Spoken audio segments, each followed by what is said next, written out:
Entire ఈ production ప్రాసెస్లో బాగా ఎంజాయ్ చేసిన ప్రాజెక్ట్ ఏంటి మీరు? ప్రాజెక్ట్ అండి ఉన్నాయండి అలా. నాకు సత్యం చాలా ఎంజాయబుల్ ప్రాజెక్ట్, మన్మధుడు చాలా ఎంజాయబుల్, మనం చాలా ఎంజాయబుల్, చాలా పెయిన్ఫుల్, ఉయ్యాల జంపాల, అంటే నాకు తెలియని చాలా నేర్చుకున్నది మాస్. అంటే నా సెన్సిబిలిటీ నాకు అది తెలీదు. అలా అంత సినిమా టైటిల్ మాస్ అని పెట్టి సినిమా తీయటం అనేది తెలీదు. అది ఎప్పుడైనా ఎలాంటి డిస్కషన్ చేస్తుంటారా నాగార్జున గారితో? మీకు అదే. తెలియదు నాకేమండి, నాకు అసలు నాకు నిజంగా ఏమి ఇప్పుడు కూడా తెలుసు అనుకుని మాత్రం నేను ఏది చేయట్లేదు.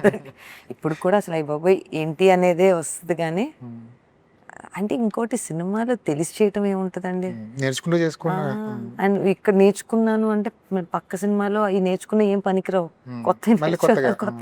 కొత్త మనుషులు, కొత్త ఐడియా, కొత్త ప్రాబ్లమ్స్, అన్నీ కొత్తయే. సో అది చాలా చాలా డిఫికల్ట్ జాబ్ అండి, ప్రొడ్యూసర్ జాబ్ యాక్చువల్లీ.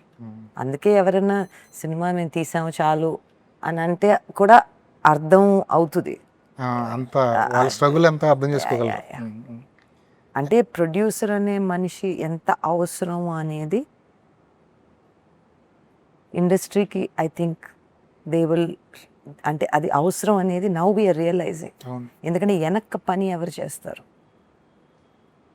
ఈ ఎన్వైరన్మెంట్స్లో?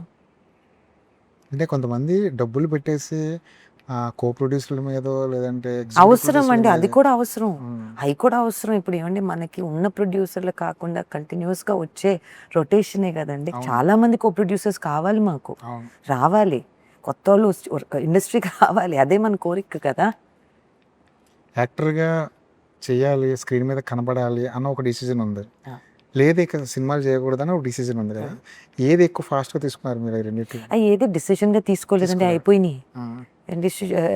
అప్పుడు ఒక వయసు ఒక యాక్టింగ్ చేద్దాం అనుకున్నాను, చేశాను, ఓ ఇదా యాక్టింగ్, ఓ ఇలా ఉంటుందా, ఓ సర్లే వెళ్ళి స్టూడియో చూసుకుందాం, అలానే జరిగినాయి.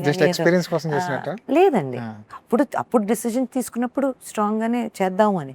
కానీ ఏం తెలుసు అండి మనకి ఆ టైంలో, ఇప్పుడు కూడా ఏం తెలుసు, we have to keep evolving కదా. ఇది సెట్ అవుతుందా, సెట్ అవ్వదా, మనం చేయగలుగుతామా, నచ్చిందా మనకి, దీంట్లో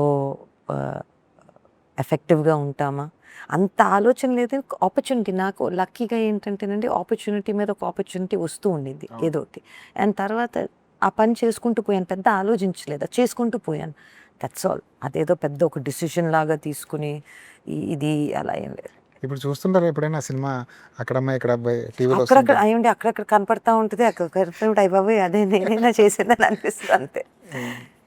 ఈ మధ్య పవన్ కళ్యాణ్ గారిని కలిశారు, మళ్ళీ ఆ మూమెంట్స్ ఒకసారి గుర్తొచ్చాయి అందరికి, సోషల్ మీడియా అంతా అదే ఫోటో సర్క్యులేట్ అయింది. అవునవును. ఏంటి ఆ మూమెంట్? ప్రొడ్యూసర్స్ రిప్రజెంటేటివ్గా ఆయన డెప్యూటీ సీఎం అని ఎప్పుడు ఆయన పిలిచారనమాట ఇండస్ట్రీని అప్పుడు ఒకసారి కలవటానికి చెప్పాము, మేమంతా వెళ్ళినప్పుడు ఆ ఢిల్లీకి వెళ్ళాను, హలో చెప్పాను అంతే. ఒకసారిగా ఏమైనా ఫ్లాష్ బ్యాక్ అలాంటివి ఏమైనా గుర్తొచ్చి? లేదండి, అంటే ఏమండి, ఆయన కూడా యాక్టరే, స్టూడియోలో ఇక్కడికి వస్తూ ఉంటారు. సో అక్కడికన్నా ఇప్పుడు ఫర్ ఎగ్జాంపుల్ ఆయన ఎప్పుడు స్టూడియోకి వచ్చినా కూడా ఎప్పుడు వెళ్ళి కలుస్తాను.